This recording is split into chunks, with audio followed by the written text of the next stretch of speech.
What would be your favorite decade for horror? Now this is an easy one. It's the 80s for me. It's the 80s. Same. Like, yeah, it's like the 90s just got so meta and full of itself, I think. And it impacted the 2000s, where the 2000s were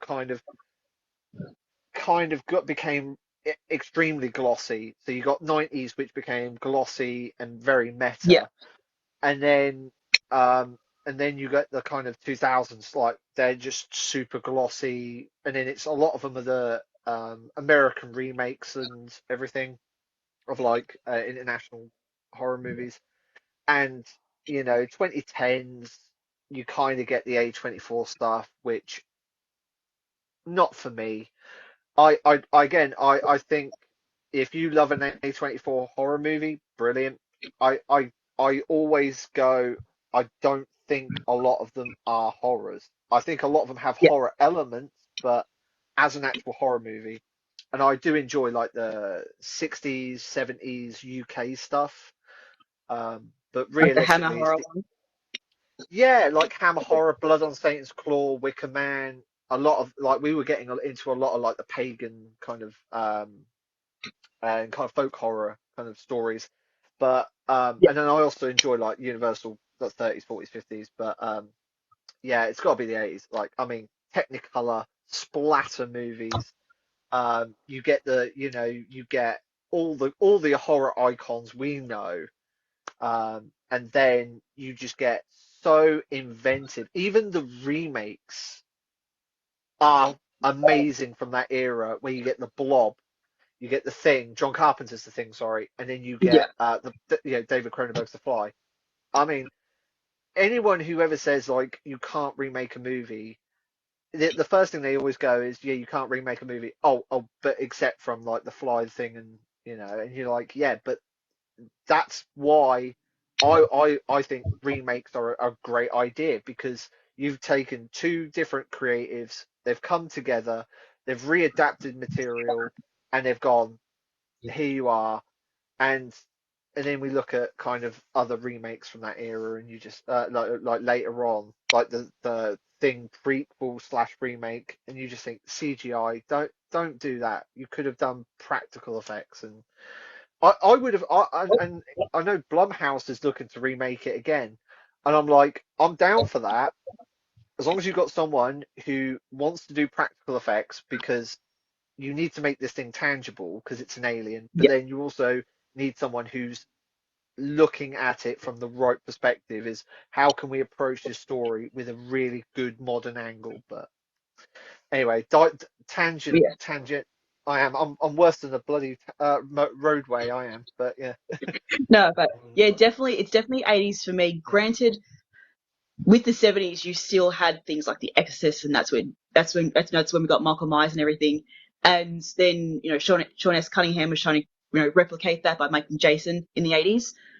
But you found that when it came to the 80s, because they were trying to do things more cheap, their effects seemed so much better. Like when it comes to Nightmare on Elm Street, yes, mentioning it again, but it's just the idea of having Freddy like push against the wall above Nancy. Yeah. So effective with the shadowing and all the lighting they had for that. When they did it in the remake, I was like, oh, Oh, just leave it. yeah. But what they saw as shortcuts by let's do some visual effects made things so much more impactful. Yeah. And there was just that more freedom, especially when the special effects were becoming more affordable and just more accessible. Just more freedom just to be stupid with stuff. I mean, look how great the Blob was. Yeah. Yeah. Yeah. like So like yeah, classic. Like, I mean, they took that. more chances. There was more silliness with things like critters and ghoulies and stuff like that. mm, And you weren't seeing those kind of creature features that much earlier, just because they just didn't have the ways of making them. Even though I can't watch them, Gremlins. I mean, you look at the technical aspects of Gremlins, like, wow, amazing. Yeah, that's a whole different story about Gremlins. Like, I don't hate Gremlins, but You watched it yeah. at a wrong age, or no, no. Okay, okay, okay. I You, can you don't finally have do to this. say if you don't want to. Like No, oh no, like no, no, no. seriously. I don't mind, but it's basically that is the only thing I've ever encountered in my life. The actual design of the green gremlins that actually makes me want to throw up and makes my skin crawl. Oh, like the I texture. genuinely, yeah, yeah, yeah, and the look of them, they actually repulse me to the point I can't watch the movies anymore. Um, so something's Wow. happened in my brain. Yeah, something's happened in my brain where I can't even look at them as a fun puppet. I actually take them as a real creature, and they scare the shit out of me. Oh. Oh, There we go, there we oh, go. But yeah, here's one, broken. here's one. But and then the second film is even worse because when they anthropomorphize